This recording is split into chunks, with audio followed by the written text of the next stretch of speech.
À La Réunion, la production d'électricité photovoltaïque est passée de 1 à 200 MW en une quinzaine d'années. Mais parmi les installations réunionnaises, certaines, souvent les plus anciennes, voient chuter leurs performances pour des raisons variées.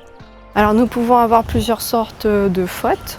Il peut y avoir des diodes par exemple qui vont se déconnecter, on peut avoir des courts-circuits, on peut avoir des fautes d'ombrage par exemple, donc ça peut être de la saleté ou des feuilles qui se déposent sur les panneaux tout simplement. Ou ça peut être des fautes de points chauds et des cellules qui vont s'échauffer anormalement.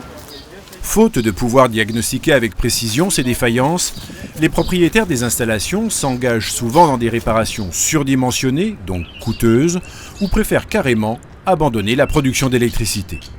L'autre voie, c'est d'avoir des systèmes qui permettent de nous dire effectivement il y a une perte de performance et on pourrait agir autrement que venir remplacer l'onduleur ou venir remplacer les panneaux. Donc l'objectif du projet Detect, c'est de se dire on va faire un système low cost, vraiment à bas coût, qu'on pourra venir connecter sur l'installation existante et dire aujourd'hui vous avez telle chose qui pourrait influencer votre production, donc il faudrait faire telle action pour résoudre ce problème.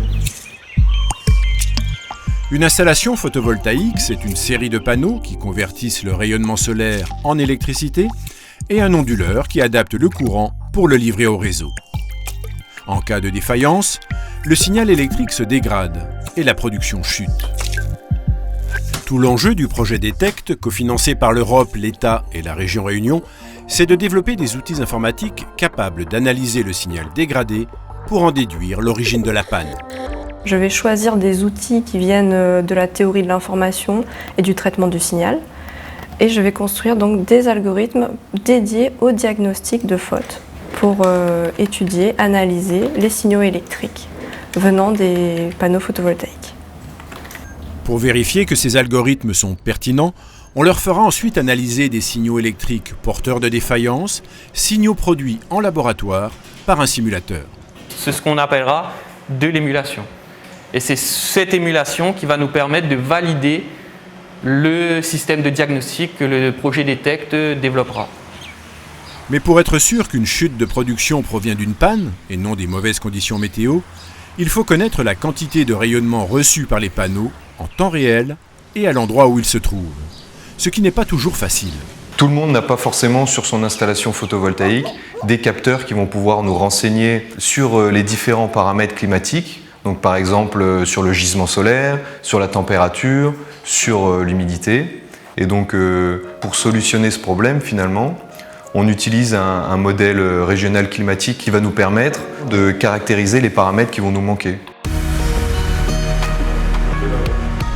Ces recherches vont générer des quantités impressionnantes de données qu'il va falloir gérer le plus efficacement possible.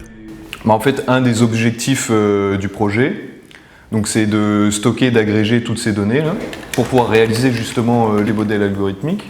Et c'est de fournir toutes les données électriques et climatiques qu'on aura engrangées à tous les utilisateurs, donc c'est-à-dire le monde de la recherche, les universitaires, les solaristes, les industriels. Donc on va leur permettre de pouvoir y accéder facilement.